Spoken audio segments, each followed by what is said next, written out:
तो प्यारे रसगुल्लो, यहाँ पे आपका आ चुका है वार्षिक परीक्षा 2022-23 का आपका विषय समान अंग्रेजी का। यहाँ पे 31 मार्च का आपका ओरिजिनल पेपर, ठीक है। तो आपको ये पेपर अच्छे से रट लेना है। ये क्वेश्चन पेपर आपका सेट डी का आंसर है और कक्षा 8वीं का पेपर, पूरा पेपर मेरे पास यहाँ पे आ चुका है। एक एक क्वेश्चन करेंगे। देखिए, साला का नाम आपको भर देना है, डाइस कोड, परीक्षा का केंद्र और आपका परीक्षा का दिनांक, ठीक है। और यहाँ पे आपको भरना है रोल नंबर, आपको यहाँ पे अंकों और शब्दों में। और देखिए, अगर मैं बात करूँ तो आपके पूरे पेपर आपको यहाँ पे 31 मार्च के इंग्लिश के पेपर में, यदि आप चाहते हो कि गर्दा उड़ा दूं, तो यहाँ पे आपको एक एक क्वेश्चन पढ़ लेना है। आपका सेट डी का यही पेपर बिल्कुल आपके एग्जाम सेंटर पर आने वाला है, गारंटी के साथ आपका यही पेपर आपका आएगा, क्योंकि ये पेपर आपका 101% वायरल पेपर है। तो चलिए इस वीडियो को शुरू करते हैं। सबसे पहले आपका आएगा इसमें बहुविकल्पी क्वेश्चन। तो ये आपको वर्षित करना, आपको प्रारंभ यहां से करना है। देखिए, तो सबसे पहले आपको यहाँ पे खंड आपको करना है, ठीक है। देखिए, पहला क्वेश्चन आप क्या लिखा है, यहाँ पे आपको लिखा है choose the correct answer and right question in 1 to 10, ठीक है। आपको 1 से लेकर 10 तक के क्वेश्चन आपके यहाँ पे आपके ऑब्जेक्टिव होंगे। आपको क्या करना है, पहला क्वेश्चन देखिए यहाँ पे, what does the poem another chance tell us. देखिए, पूरा पेपर मेरे पास है, यहाँ पे देख सकते हो आपके एक एक क्वेश्चन। यहाँ पे आपका ये क्वेश्चन आपका देख लीजिए, आपका दूसरा क्वेश्चन, तीसरा, चौथा, पांचवा और इसके बाद छठा, सातवां, आठवां, आपको 8वां क्वेश्चन। और इसके बाद आपका यहाँ पे देखिए क्वेश्चन आपका 9वां और इसके बाद आपका 10वां क्वेश्चन। और आपका यहाँ पे क्वेश्चन नंबर आपको 11 से लेकर आपके 60 आंसर वाले आपके क्वेश्चन 3 नंबर के आपको क्वेश्चन दिया गया है, व्हाट इज द काना किसली। और इसके साथ आपको व्हाट इज द डिजास्टर। आपको यहाँ पे क्वेश्चन, आपका हर एक क्वेश्चन आपको रट कर जाना है। और इसके बाद क्वेश्चन 13वां देखिए, यहाँ पर when and where was Kalpana Chawla born, यानी कल्पना चावला का जन्म कहाँ पे हुआ। और यहाँ पे आपदा क्या है, डिजास्टर क्या होता है आपका आपदा। यहाँ पे व्हाट इज अ काना किसली, तो काना किसली क्या है आपको ये बताना है। तो क्या आपका ये नेशनल पार्क है, आपको बताना पड़ेगा। और इसके बाद क्वेश्चन देखिए, आपको यहाँ पे क्वेश्चन आपका 14वां, हु वांटेड तेनालीरामन, आपको ये वाला क्वेश्चन। और इसके साथ आपको यहाँ पे 15वां क्वेश्चन, व्हाट इज ए गटला, आपको इसको बताना है। और इसके बाद question number 16, what is the shape of the moon according the poem, आपका दामून, ये क्वेश्चन आपको याद करना है। और इसके बाद क्वेश्चन नंबर आपका यहाँ पे 17वां देखिए, how did the king realise a mistake major for major. और इसके बाद देखिए question number 18, what is the work Dasholi Gram Swaraj, आपका मंडल, ये क्वेश्चन 3 नंबर का।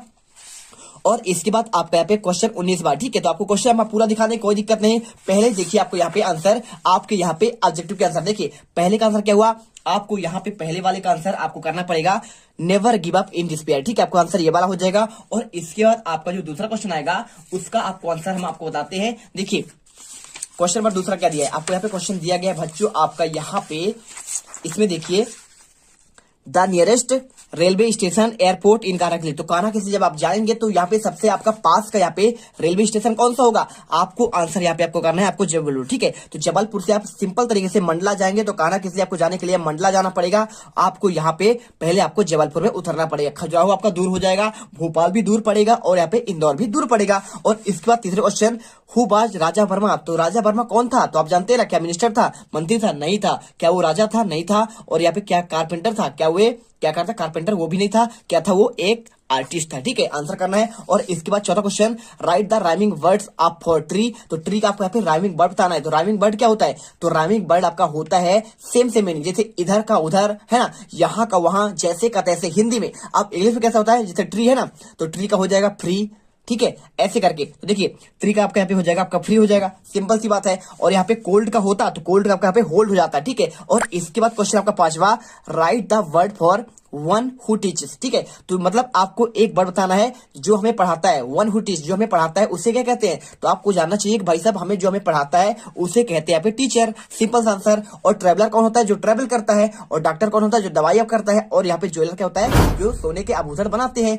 और इसके बाद क्वेश्चन नंबर 6 देखिए, right the comparative degree of word small. देखिए, आपको यहाँ पे जो आपका वर्ड दिया गया स्मॉल, आपका इसका आपको कंपैरेटिव डिग्री करना है। एक आपका होता है, देखिए, एक आपका कंपैरेटिव होता है और एक आपका सुपरलेटिव होता है। तो आपका यहाँ पे कंपैरेटिव डिग्री होता है, जैसे स्मॉल का स्मॉलर और स्मॉलेस्ट, ठीक है। तो कंपैरेटिव की बात कर रहा है तो बीच वाला, तो स्मॉल के बाद आपका यहाँ पे स्मॉलर होगा, तो आपको आंसर यहाँ पे कंपैरेटिव में आपको स्मॉलर। और यदि पूछता आपका यहाँ पे सुपरलेटिव, तो सुपरलेटिव में आपका यहाँ पे स्मॉलेस्ट होता है, ठीक है। और आपका यहाँ पे स्मॉल्स भी नहीं होगा, नॉन ऑफ दीज भी नहीं होगा, आंसर आपका यहाँ पे बी नंबर होगा। और क्वेश्चन नंबर 7 देखिए, fill in the appropriate modal in sentence. देखिए आपको यहाँ पे आपको मॉडल भरना है। यहाँ पे क्या मॉडल यूज होगा, dash dash I come in sir, ठीक है, आई कम इन सर। तो जब भी देखिए जब आप क्लास में रहते हैं तो आप जब बाहर निकलते हैं सर से बोलते हैं मे आई कम इन सर, क्या बोलते हैं, मे आई कम इन सर। तो आपको यहाँ पे आपको आंसर आपको यहाँ पे मेक करना पड़ेगा।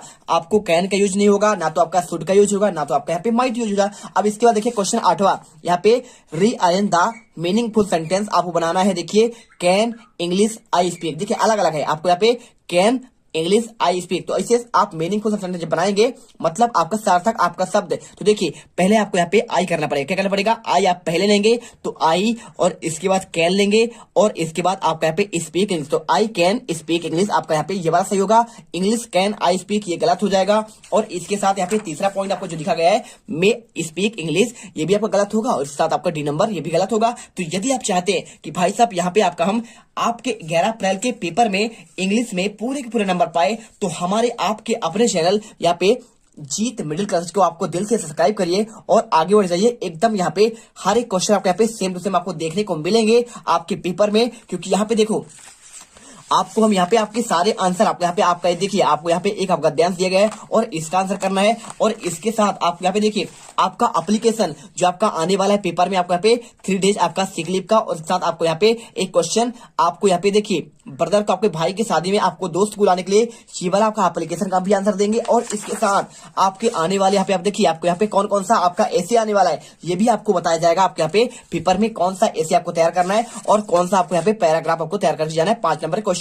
तो चलिए अब क्वेश्चन काफी चल रहे थे हम लोग चल रहे थे आपका क्वेश्चन आपका यहाँ पे क्वेश्चन नंबर 9 यहाँ पे लिखा question use article on the sentence my father is. देखिए आपका पूछा गया भाई साहब कि यहाँ पे आपको एक आर्टिकल का यूज करना है द ए एन द, ठीक है, 3 आर्टिकल होते हैं ए एन और द।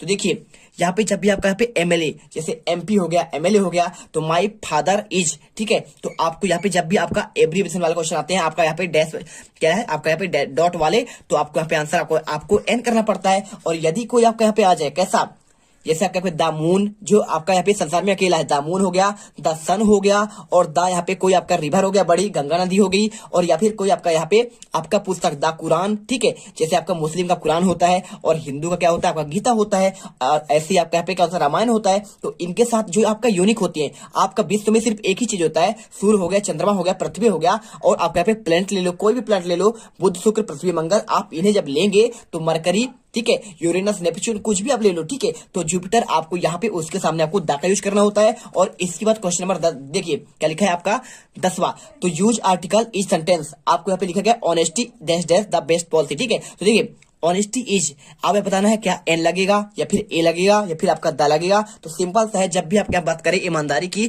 तो आपको यहाँ पे इज द क्या लगाना है आपको यहाँ पे द, तो आपको यहाँ पे लग जाएगा honesty is the best policy, आपको आंसर करना है। और ए का यूज कहाँ होता है, आपका ए का यूज होता है कैसे आपको मैं समझा दे रहा हूं। देखिए जैसे कि आपने जानते हैं हिंदी पढ़े आप ना, तो हिंदी में आपका यहाँ पे होता है एक अ से लेकर आपका आह तक होता है, कहां तक होता है आ से लेकर आह तक, और एक आपका होता है का से लेकर आपका यहाँ पे ग तक, ठीक है। इसको कहते हैं स्वर और इसको कहते हैं आपका यहाँ पे व्यंजन। अब सिंपल समझिए, यदि आपका कोई उच्चारण कहते हैं, जैसे आपको यहाँ पे लिख दिया मैंने आउल, क्या लिख दिया OWL, इसे आप लिखेंगे आउल, ठीक है, ऐसे बोलते कि नहीं बोलते हैं। तो आ देखिए आ किस में आ रहा है, आ रहा है आपको स्वर पे। तो जब आपको यहाँ पे इसका उच्चारण जब करें तो यदि स्वर आए तो इसके सामने आप सिंपल सा क्या कर दीजिएगा, आप इसमें लिख दीजिए एन का यूज करिए। किसका यूज करिए, एन का। जैसे हमने लिख दिया, आपको मैं समझा दे रहा हूं, आवर OUR, ठीक है। तो आवर को लिखेंगे, आपको क्या लिखेंगे, देखिए आवर आपका हो जाएगा आ वर, ठीक है। तो मतलब आपका स्वर आया तो स्वर के साथ आपका एन का यूज करना है, तो आपको यहाँ पे एन आवर करना है और यहाँ पे आपका एन आउल, समझ गए बात को ऐसे। अब देखिए अब यहाँ पे जैसे कोई बात आ जाए आपका यूनिवर्सिटी, देखिए समझिए बात को, यूनिवर्सिटी। अब इसको समझिए, यूनिवर्सिटी को आप यहाँ पे उच्चारण करेंगे तो यूनिवर्सिटी आप ऐसे लिखेंगे।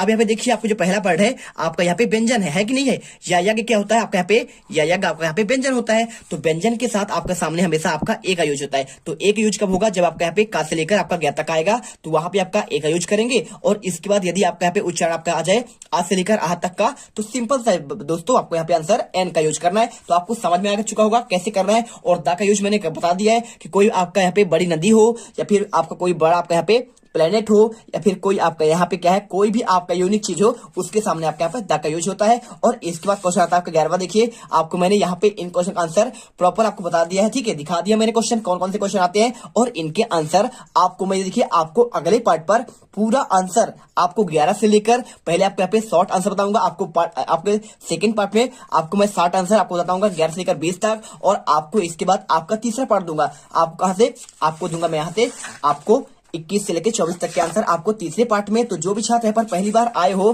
तो जल्दी से फटाफट क्या करो, आपको जो वीडियो आपको यहाँ पे लाइक तो करना ही है और हमारे चैनल को यहाँ पे सब्सक्राइब कर लेना है। जैसे तुम लोग गलती से अगर नए हो तो सब्सक्राइब करो, वो जो लाल वाला बटन है उस पर अपने जीजा जी फेंक के मारो या फूफा जी, मुझे नहीं पता, बस क्लिक हो जाना चाहिए। अब मैं भी जा रहा हूं, मुझे मुठिया पेलने जाना है। बाय। वो है